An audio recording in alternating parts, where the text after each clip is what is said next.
history, language, culture, mentality.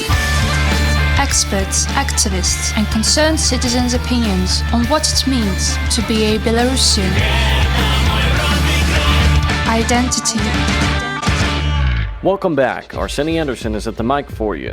January 22nd is the anniversary of Belarusian diplomacy. As a starting point, the Belarusian Foreign Ministry takes a public announcement in the newspaper Zvezda on January 22nd, 1919, about the beginning of work of the Commissariat for Foreign Affairs of the Soviet Socialist Republic of Belarus. Today, our guest is a diplomacy vet who worked in Pakistan, Lithuania, the UK. He's a former chairman of the National Commission for UNESCO, Ambassador Extraordinary and Plenipotentiary Uladzimir Ščasny. We talked about our diplomats' achievements, how they represent Belarus abroad, and how diplomacy relates to identity. Identity. Почему День белорусской дипломатии отмечают именно 22 января? Why is the Day of Belarusian Diplomacy on January 22nd? If, as Andrei Dobkyna said at the round table of the occasion of the 100th anniversary of the Belarusian Diplomatic Service, the link is not to a specific service, but to Belarusian diplomacy as a whole, then why was the first working day of the Soviet Foreign Commission chosen? Его необходимость не вызывала сомнений. Оставалось лишь выбрать день в календаре. The discussion on the establishment of a professional holiday for Belarusian diplomatic servicemen began a few years ago. Its necessity was doubtless. We just had to choose a day in the calendar. This is precisely where difficulties arose, the determination of the Diplomatic Service foundation date. In the Grand Duchy of Lithuania, which included the Belarusian lands, there was no diplomatic service as a separate structure. They did not have time to create it in the short period of the existence of the Belarusian People's Republic either. The chairman of the Belarusian Ministry of Foreign Affairs Veterans Association, Zoya Kalantai, while studying the history of Belarusian diplomacy in the 20th century, found an article in Zvezda newspaper informing about the start of work for the People's Commissariat for Foreign Affairs.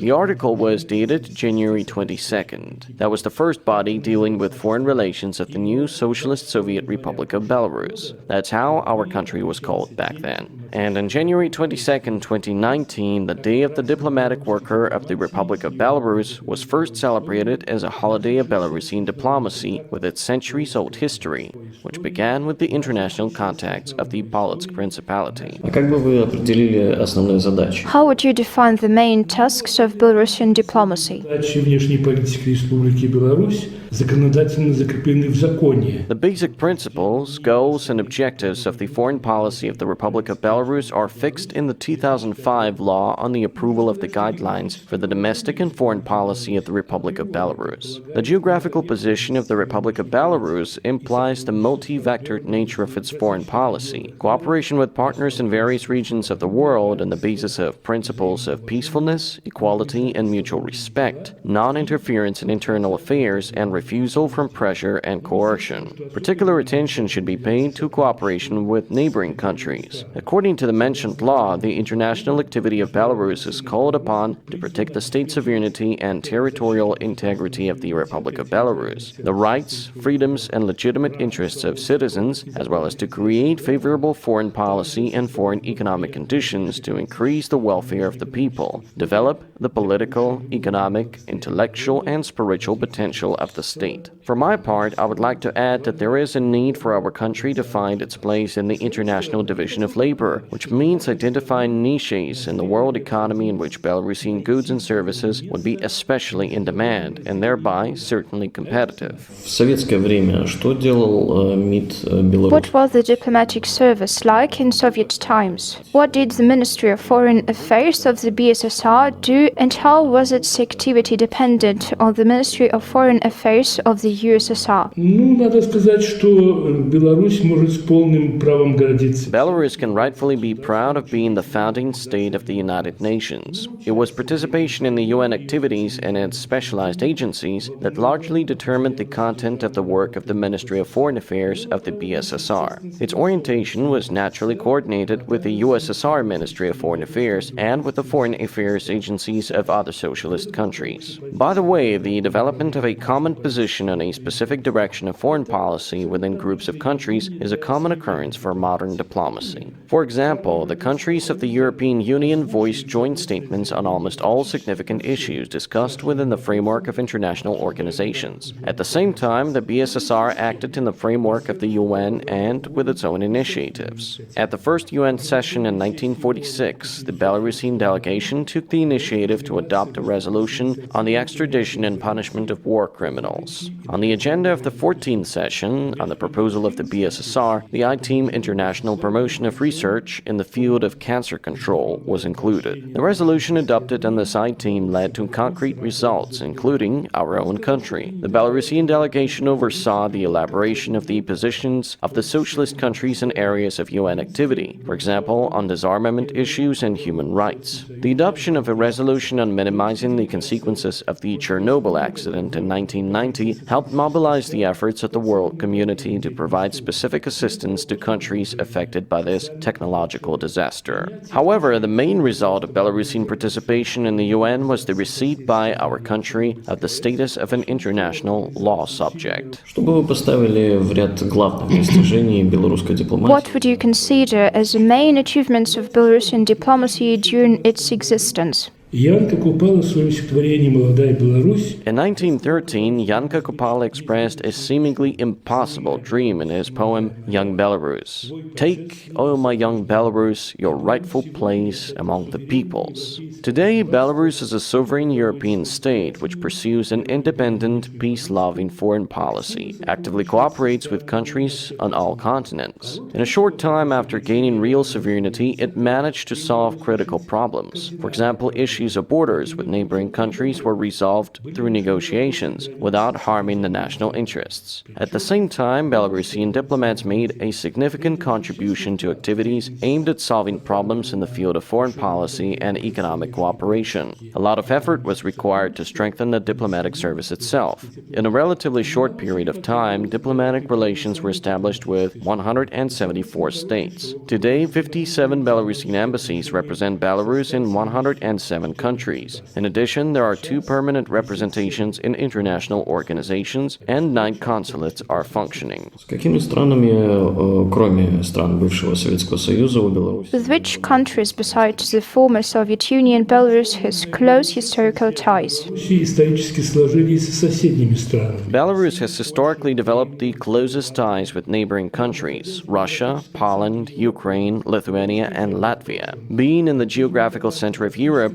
Belarusian lands in the past maintained contacts with many countries of our continent. There is a theory that the ancestors of modern Belarusians migrated to this territory in the 6th century from the southern part of Europe. Today it is important to develop historical ties based on current situation. А на ваш взгляд, отношения с какими странами? Relations with which countries are now a priority for Belarus? Соседи и прежде всего Российская Федерация. Again, these are neighboring states and above all the Russian Federation. Belarus has consistently strengthened cooperation with other countries that are members of the Eurasian Economic Union, the Commonwealth of Independent States, and the Collective Security Treaty Organization. An important partner for Belarus is the European Union, primarily in terms of trade, economic, and investment cooperation. We're successfully developing cooperation with the People's Republic of China. Steps have been outlined towards normalizing relations with the United States of America.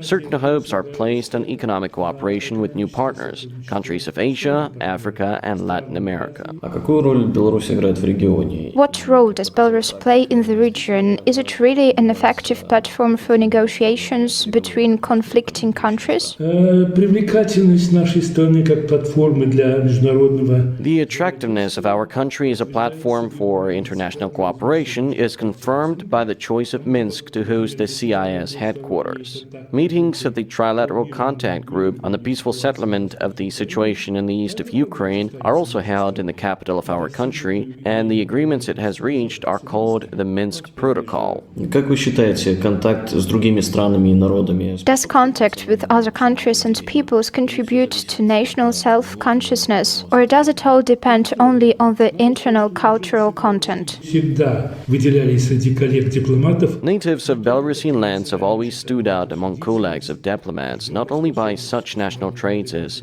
prudence, innate ability to establish trusting human relations, but also by lively interest in the history, language, and everyday life of the peoples of the countries in which they worked. Iosif Hashkevich compiled the first in history Japanese-Russian dictionary and prepared a series of fundamental studies on Southeast Asia. The Russian consul in Persia, Alexander Hodzko, published the Persian grammar book, phrase book of the Turkish language, and was one of the first to translate Turkmen and Azerbaijani literary works into European languages. Thanks to a developed sense of responsibility for the task entrusted, firmness in upholding the position, our compatriots were appointed to the highest posts in the Soviet diplomatic service. Andrei Hromyko, who was born in Homel region, is a great diplomat of the Soviet era. For 28 years, he has been Minister of Foreign Affairs of the USSR. For 26 years, Pyotr Abrasimov led the embassies of the USSR in Poland, France, East Germany, and Japan. The authority of modern Belarusian diplomats is still based on precisely these characteristic features. Their analysis is a good basis for national self-determination. А лично для вас что такое быть белорусом? What does it mean for you to be Belarusian? извлекать панигирики положительным чертам. I think that being a Belarusian does not mean constantly pronouncing panegyrics to the positive traits of a national character.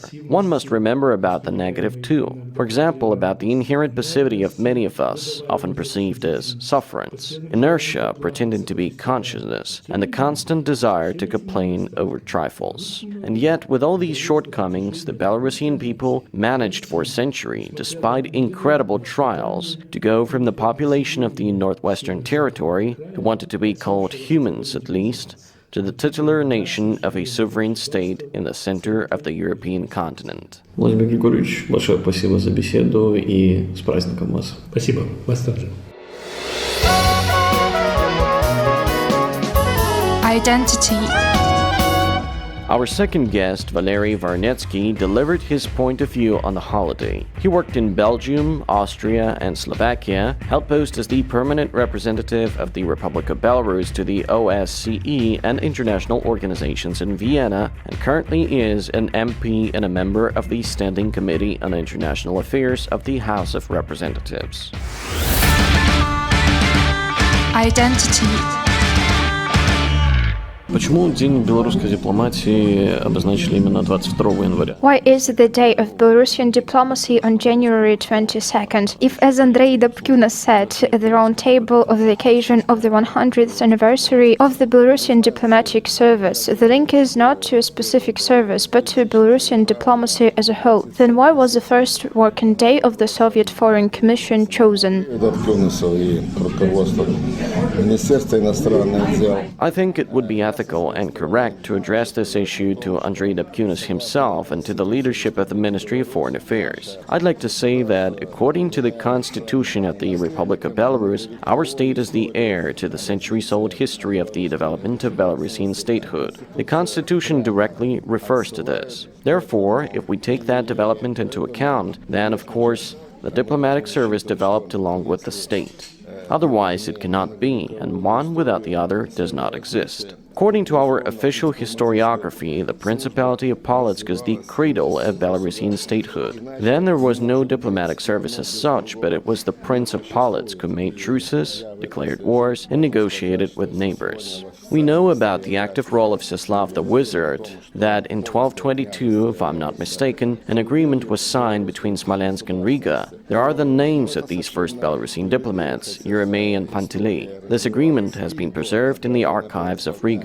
We must remember that the history of Belarusian diplomacy is rooted deep in the Middle Ages. The Grand Dukes of the Grand Duchy of Lithuania, which was a medieval Belarusian state, carried out those functions, concluding treaties, agreements, forming embassies, declaring truces and wars. Particularly dynamic diplomatic activity was led by Grand Duke Witold after the victory at Grunwald. Moreover, in 1422, he convened the Conference of European Monarchs in Lutsk. This was a very important event because it was attended by the kings of Poland and Denmark, the princes of Moscow and Tver, representatives of the Vatican and the Holy Roman Empire. What is this if not serious diplomatic work? It helped strengthen the position of our medieval state. After the Union of Lublin, we became part of the Commonwealth. It was a confederation of our medieval state and the crown. The diplomatic service was formed by representatives of both countries. The first Minister of Foreign Affairs in 1791 was appointed our fellow countryman Joachim Kreptovich, whose family estate is located in Ščasny today. One could also recall the diplomatic service which was created as a result of the proclamation of the Belarusian People's Republic. On March 29th, the Commission on Foreign Affairs was established under the BPR Parliament. Diplomatic activity was very successful in the sense that Belarus was recognized by Ukraine, Latvia, Estonia, Finland, Lithuania, and others. An exchange of diplomatic missions was done. The Belarusian Consulate General was opened in Kiev and Odessa. Further, diplomatic practice was developed in the framework of the Soviet Socialist Republic of Belarus. Therefore, I repeat once again, our modern diplomatic service originates in the Middle Ages. We should proceed from this. We must rely on those traditions that were inherent in Belarusian diplomacy throughout its history, rely on this experience and move forward, while realizing the greatness and significance of our diplomatic service throughout all stages of the development of Belarusian statehood. Как вы думаете, контакт с другими странами и народами? Does contact with other countries and peoples contribute to national self-consciousness, or does it all depend only on the internal cultural content? Значительная часть белорусов еще в 20 веке. It certainly does. On the one hand, a significant part of Belarusians as early as the 20th century, when they were asked which nation they belonged to, answered, "We are Tutaisia," meaning local. This localness, Tutaishost, testified that our ancestors and parents were aware of themselves as local, but Belarusians became aware of themselves as a nation precisely in contact with other cultures and countries. We can talk about how the name of our country and our nation appeared and evolved. Realization came in the 18th and 19th centuries when new economic formations appeared. National self-identification occurs through an internal awareness of belonging to a particular culture, tradition, custom, but manifests itself through interaction with other peoples and cultures. It is very important. Лично для вас, что такое быть белорусом? What does it mean for you to be Belarusian? Рассказал о том, что белорусы имеют великую историю. At the very beginning of our conversation, I said that Belarusians have a great history and that we have something to be proud of. It is very important for me that we Belarusians be proud of our past, our culture, language, enlightenment, art, democratic institutions. Our ancestors wrote, in fact, the first constitution in Europe and the world, the Statute of the Grand Duchy of Lithuania, and proposed such standards of democracy that surprise even today the law scholars at Sorbonne, etc. We must be aware of the greatness of our history, our ancestors, our people, the victorious people, the people who are able, based on the traditions, culture, and heritage of our ancestors, to confidently head into the future, but always with this heritage in mind, not discarding it and not forming something new. Continuity with all generations and our centuries-old history is very important. Валерий Иосифович, большое спасибо за беседу и с праздником вас. Спасибо. Identity. You can listen to the program at any time on the YouTube channel Cultural Panorama of Radio Belarus in the Identity playlist. Arseny Anderson and Janina Vaitenkova were with you. Same time next week.